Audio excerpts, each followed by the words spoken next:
yung first 15 minutes. Okay guys, sa stock market, pwede mong gamitin yan para mag-decide ka anong gagamitin nating support and resistance. Like here, magbigay tayo ng isang example. Give me one stock. Okay, yung Semirara. Okay, Semirara.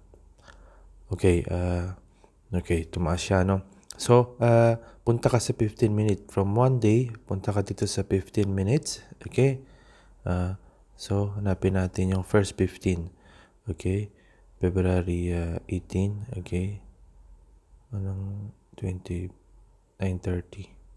Ito, yung candle na to, no? Okay. Yan. Nakaset na siya sa vertical line. Ito, no, sa baba. Tingnan nyo sa baba, no? February 19, 9:30. So, itong candle na yan. Okay, lakihan natin. Tingnan natin. What can you do about this candle? Okay, yung first 15. So, ito yung candle niya, no? Kung saan siya yung pinakamababa. Okay, horizontal line. Okay. Pinakamababa, you can use that as your support. Okay, support. Lagyan natin ng color green.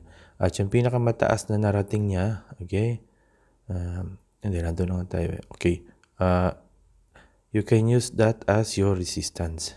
Okay, kung saan papunta yung, pag nakalampas dyan, okay, so here, pwede ka na magkaroon ng buying signal dyan. Okay, so dahil lumampas siya doon sa yung resistance, nagkaroon siya ng breakout.